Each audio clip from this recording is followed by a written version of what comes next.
Assalamualaikum warahmatullahi wabarakatuh. Sebelumnya perkenalkan, nama saya Indriani dengan NPM C1C023010. Di sini saya ingin mengerjakan tugas video, yaitu menjelaskan materi bab 6 tentang transaksi entitas induk dan entitas anak aset tetap. Nah, di bagian ini materi yang pertama itu menjelaskan transaksi penjualan aset tetap. Langsung saja kita masuk penjelasannya.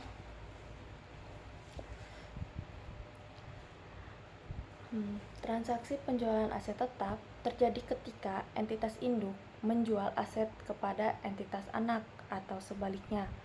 Transaksi ini dapat menimbulkan keuntungan atau kerugian, tergantung pada selisih antara harga jual dan nilai buku aset.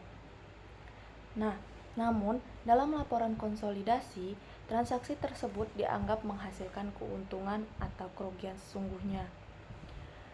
Selama aset tersebut masih dimiliki oleh salah satu entitas dalam laporan usaha. Hal ini dikarenakan secara ekonomi aset itu belum benar-benar keluar dari grup usaha. Oleh karena itu, laba atau rugi penjualan yang muncul dalam pembukaan entitas penjualan disebut yaitu laba atau rugi belum terrealisasi.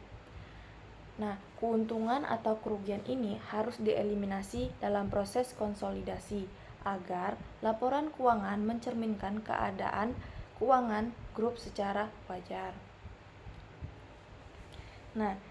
Di aset transaksi penjualan aset tetap ini terdapat dampak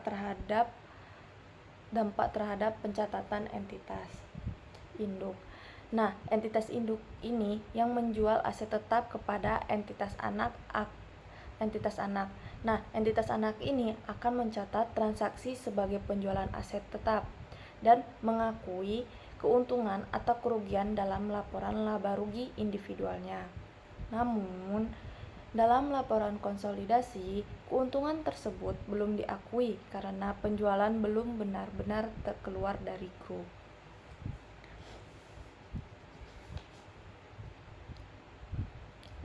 Dampak terhadap jurnal eliminasi itu dalam proses konsolidasi, transaksi jual beli aset tetap antara entitas dalam grup harus dieliminasi sepenuhnya. Contohnya itu seperti aset tetap antara perusahaan dalam satu grup harus disajikan berdasarkan nilai perolehan dari pihak luar atau non-afiliasi. Artinya, itu aset yang diperoleh dari entitas lain dalam grup tidak boleh dinilai berdasarkan harga jual entitas, melainkan berdasarkan biaya perolehan aslinya dari pihak luar. Bisa kita contohnya itu seperti PT Induk menjual kendaraan kepada PT Anak seharga 200 juta rupiah. Nilai buku kendaraan tersebut yaitu 150 juta rupiah. Jadi terdapat keuntungan yaitu 50 juta rupiah bagi induk. Namun, karena kendaraan masih dimiliki oleh PT Anak atau entitas dalam grup, maka keuntungan 50 juta rupiah itu belum terrealisasi dan harus dieliminasi pada laporan keuangan konsolidasi.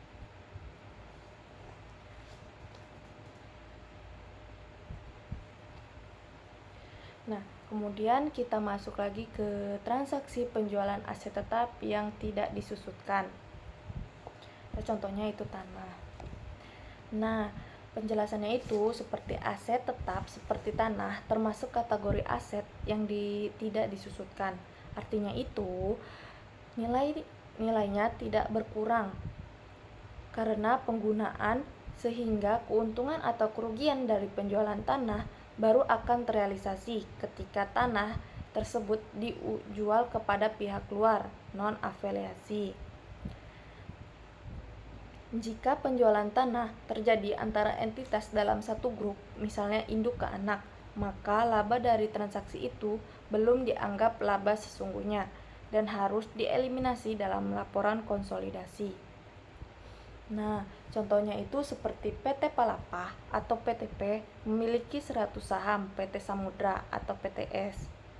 Terjadi 3 peristiwa. Yang pertama itu P1 itu PT memberikan tanah dari pihak luar yaitu senilai 900 juta dan PTP menjual tanah ke PTS yaitu 1 miliar. Kemudian PTS menjual tanah ke pihak luar yaitu 1 miliar 200 juta rupiah. Nah, keuntungan per tahap itu yaitu peristiwa kedua itu yaitu sebesar 100 juta rupiah, belum terrealisasi karena masih di grup. Kemudian peristiwa 3 itu keuntungannya yaitu sebesar 200 juta rupiah, baru terrealisasi ketika dijual ke pihak luar.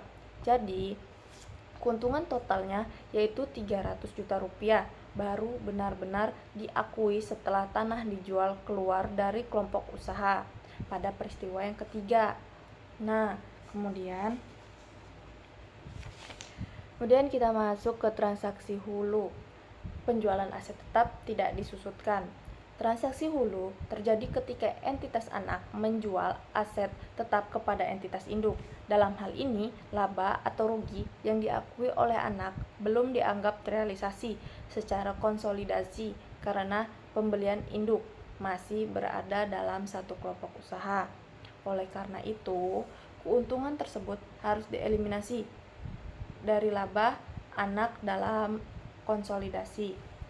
Nah, kemudian dan laba grup baru akan diakui secara nyata jika aset tersebut dijual ke pihak eksternal. Contohnya itu seperti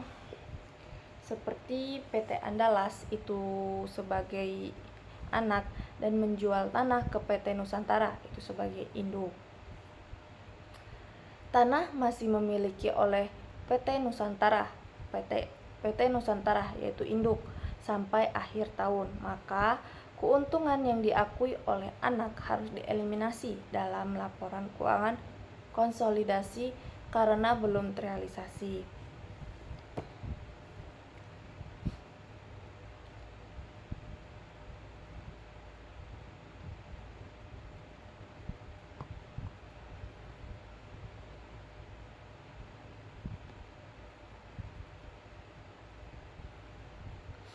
Nah, kemudian kita masuk ke transaksi hilir. Penjualan aset tetap yang tidak disusutkan. Ini yaitu transaksi hilir adalah kebalikan dari transaksi hulu, yaitu ketika induk menjual aset tetap kepada anak perusahaan. Dalam laporan konsolidasi, keuntungan belum terrealisasi dari transaksi ini, hanya diakui sebesar porsi kepemilikan induk terhadap anak. Sisanya bagian anak menjadi milik kepentingan non-pengendalian KNP. Contohnya itu bisa dari PT Nusantara induk itu memiliki 75% saham PT Andalas itu anak. PT Andalas ini menjual tanah kepada PT Nusantara dengan keuntungan yaitu 20 juta rupiah. Karena tanah belum dijual kepada pihak luar, maka keuntungan belum boleh diakui dalam laporan konsolidasi. Baru setelah tanah dijual kepada pihak luar, tanah berikutnya, keuntungan tersebut direalisasikan dengan catatan dalam laporan laba rugi konsolidasi. Nah, kita masuk ke transaksi penjualan aset tetap yang disusutkan. Untuk aset tetap yang disusutkan itu seperti kendaraan, mesin, bangunan, keuntungan dari penjual tidak langsung terrealisasi sekaligus. Laba tersebut akan terrealisasi secara bertahap seiring dengan pemakaian aset oleh pihak pembeli dalam grup. Realisasi ini muncul karena adanya perbedaan beban penyusutan antara nilai buku aset di entitas penjual dan nilai perolehan aset entitas pembeli. Nah, setiap periode bagian keuntungan akan direalisasikan melalui perbedaan penyusutan yang diakui dalam laporan keuangan konsolidasi. Contohnya itu seperti penjualan kendaraan. PTP menjual kendaraan kepada PT Samudra seharga 210 juta rupiah. Nilai buku kendaraan di PT Palapa adalah 180 juta rupiah, maka keuntungannya yaitu 30 juta rupiah. Kendaraan disusut selama 5 tahun, metode garis lurus. Setelah dijual, PT Samudra menyusutkan selama sisa umur 3 tahun. Dalam laporan konsolidasi, yaitu ada keuntungan yaitu sebesar 30 juta rupiah, belum sepenuhnya terrealisasi, tetapi akan diakui sedikit demi sedikit setiap tahun melalui selisih beberapa penyusutan antara induk dan anak.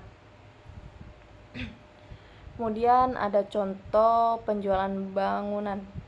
Nah, PT Nusantara induk ini menjual kepada PT Andalas anak seharga 230 juta rupiah. Bangunan awalnya itu dibeli seharga 400 juta rupiah dan disusutkan selama 20 tahun saat dijual. Sisanya umur manfaat bangunan 10 tahun.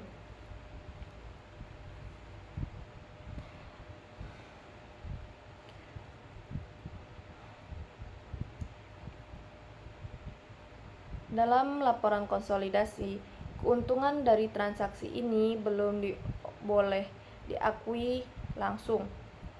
Keuntungan tersebut akan terrealisasi sedikit demi sedikit setiap tahun selama sisa umur manfaat bangunan.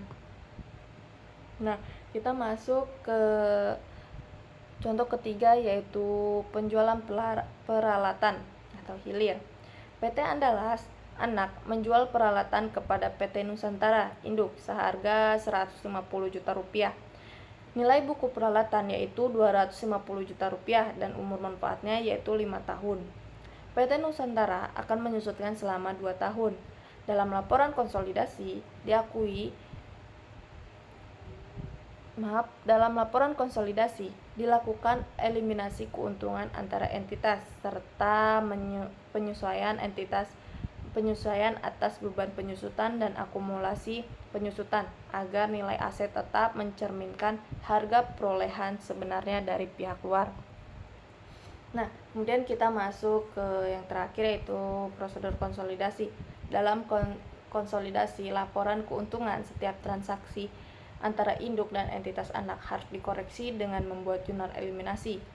Langkah-langkahnya itu ada 5. Yang pertama itu menyesuaikan nilai aset tetap ke harga perolehan dari pihak luar. Kemudian yang kedua itu ada menghapus keuntungan belum terrealisasi dalam laporan laba rugi. Yang ketiga itu ada menyesuaikan akumulasi penyusutan dan beban penyusutan. Yang keempat itu menghitung kembali laba konsolidasi sesuai dengan nilai yang wajar. Dan yang kelima itu ada jika ada dividen antara entitas juga harus dieliminasi. Contohnya itu pada tahun pertama konsolidasi 2020, PT Nusantara dan PTP melakukan penjualan tanah dan bangunan antara entitas. Keuntungan dari transaksi tersebut tidak diakui dalam laporan konsolidasi tahun 2020, tetapi akan direalisasi pada periode berikutnya tahun 2021 setelah aset dijual kepada pihak eksternal. Nah, kemudian ada ikhtisar pembelajaran. Aset tetap induk dan anak itu dicatat pada penilaian perolehan dari pihak luar. Keuntungan belum terrealisasi dalam transaksi hulu dicatat penuh oleh induk. Keuntungan belum terrealisasi dari transaksi hilir dicatat sesuai porsi kepemilikan induk. Kemudian aset tidak disusutkan itu tanah, dan aset disusutkan itu laba diakui terhadap selisih beban penyusutan dan jurnal eliminasi. Contohnya itu PTP induk menjual bangunan kepada PT anak dan memperoleh keuntungan sebesar 100 juta rupiah. Maka Laba tersebut diakui dalam laporan konsolidasi tahun berjalan, akan diakui setelah sedikit demi sedikit tiap tahun sesuai dengan penggunaan penyusutan bangunan oleh perusahaan anak. Nah, itulah yang bisa saya jelaskan tentang materi bab 6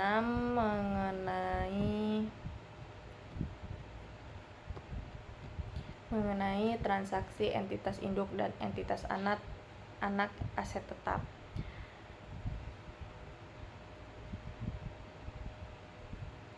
Jika kurang jelas atau terdapat kesalahan, saya mohon maaf. Saya akhiri. Assalamualaikum warahmatullahi wabarakatuh.